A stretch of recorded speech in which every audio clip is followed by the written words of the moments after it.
Good evening and welcome to Peaceful Sleep Stories. Tonight's story is called The Village Pottery Shop. In this story, we will spend a peaceful afternoon visiting a small pottery studio in a quiet village. Nothing dramatic happens, just gentle moments of creativity, warm cups of tea, and working with clay. Get comfortable. Close your eyes if you like. Take a deep breath in and let it out slowly. Let's begin. It's a Thursday afternoon in late September, and you are walking down a cobblestone street in a village you've visited many times before. The air is that perfect temperature, not quite warm, not quite cool, where you don't need to think about what you're wearing, just comfortable. The street is lined with old stone buildings, their walls covered in climbing ivy that just beginning to turn golden at the edges. You can hear the gentle sound of your footsteps on the old stones, a tapping that feels like a meditation in itself.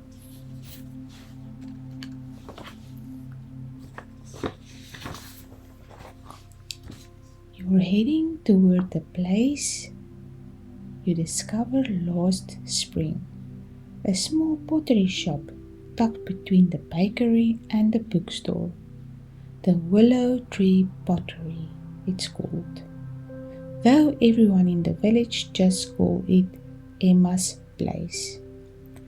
As you approach, you can see the shop's window display. 3 handmade mugs sit on a wooden shelf, each one slightly different from the others. One is glazed in deep ocean blue with small cream-colored dots. Another is soft sage green with smooth matte finish. The third is warm with a tiny impressed pattern of leaves around its rim. The door is painted deep forest green, and there's a small brass spell that chimes softly as you push it open. It's not a jarring sound, more like a gentle announcement, a musical note that says, "Welcome," without words.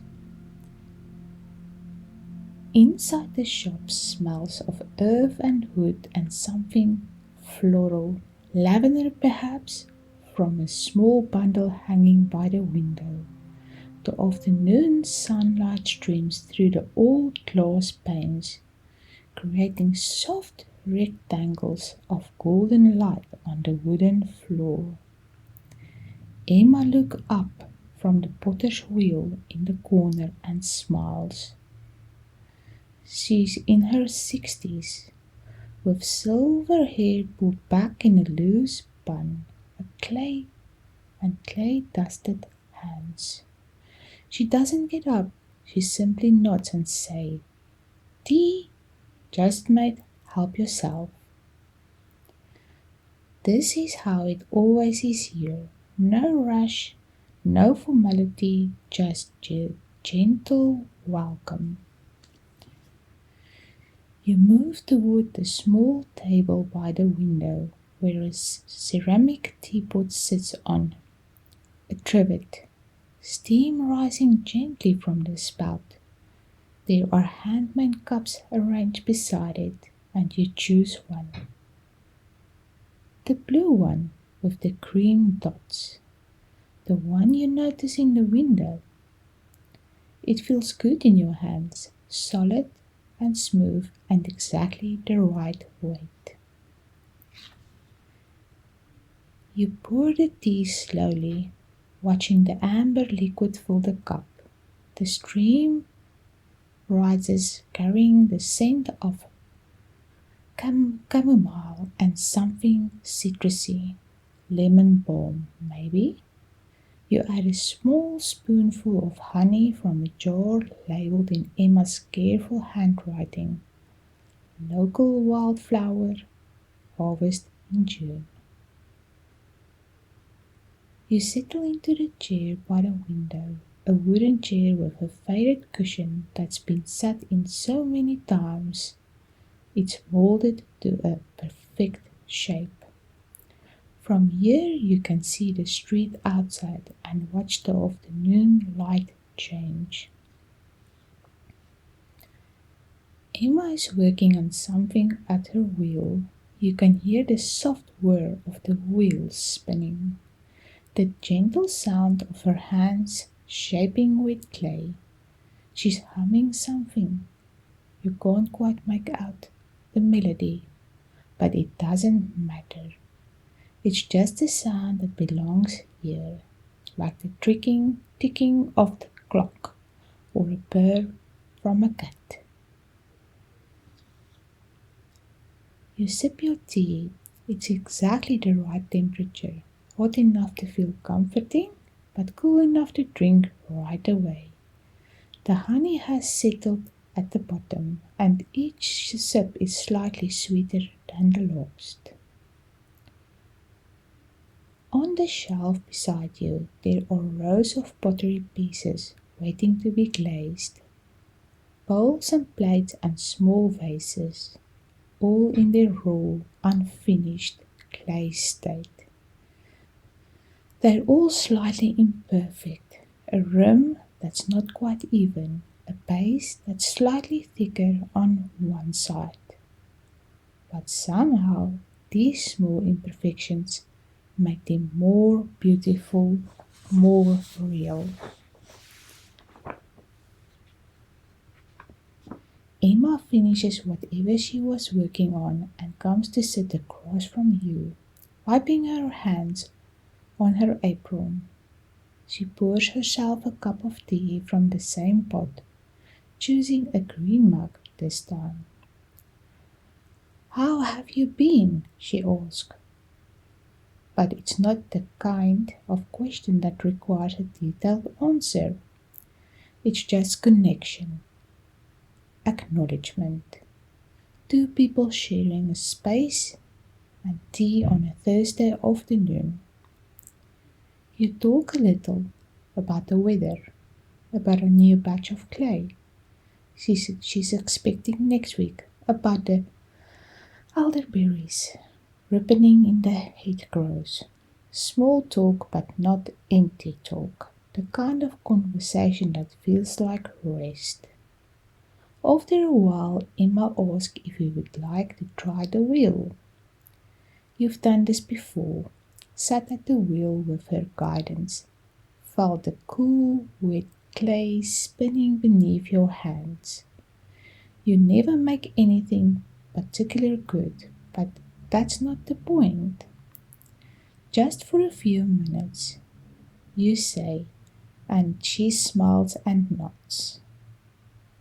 You move to the wheel, settling onto the worn wooden stool. Emma places a ball of clay on the wheel head, a smooth grey-brown sphere about the size of an orange. She shows you again how to center it, though you've been shown many times before. Some things need to be learned again and again.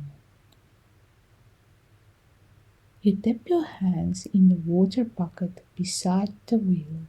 The water is cool and clean, and place them gently on the clay. Emma reaches over and starts the wheel spinning, slowly at first. The clay is cool and smooth beneath your hands. You can feel it wanting to wobble, to spin off center, but you press gently, steadily, the way Emma taught you. Press down, press in, not too hard, just enough. And then, almost like magic, the clay stops wobbling. It becomes smooth, centered, spinning perfectly beneath your hands. There's something deeply satisfying about this moment. The moment when something chaotic becomes calm. There you go. Emma says softly. You've got it. You work with the clay for a while, not trying to make anything but specific, just feeling it, shaping it, letting it become whatever it wants to become. Your hands are covered in slip now, that smooth wet clay mixture, and it feels oddly comforting. At some point, Emma gently slows the wheel. What you've made it? What you've made is something. A small bowl, maybe, or a cup. It's uneven and slightly lopsided, but it's yours. Leave it here, Emma says. I'll fire it with the next batch. You can collect it in a few weeks.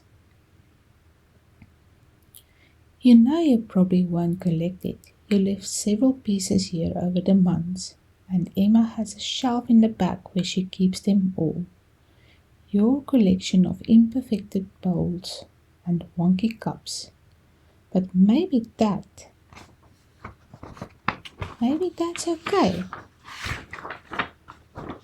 Maybe they're meant to stay here, part of the peaceful place. You wash your hands in the small sink in the corner.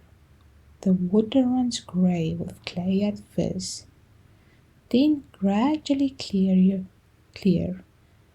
You dry hands on a soft towel that smells of lavender. Your tea has gone cool, but you finish it anyway. The last sip is very sweet from the settled honey. Emma walks you to the door. The afternoon light is softer now, more golden. The day is gently moving toward evening. Same time next week, she asks. Same time next week, you agree. The bell chimes softly as you leave, and you step back onto the cobblestone street.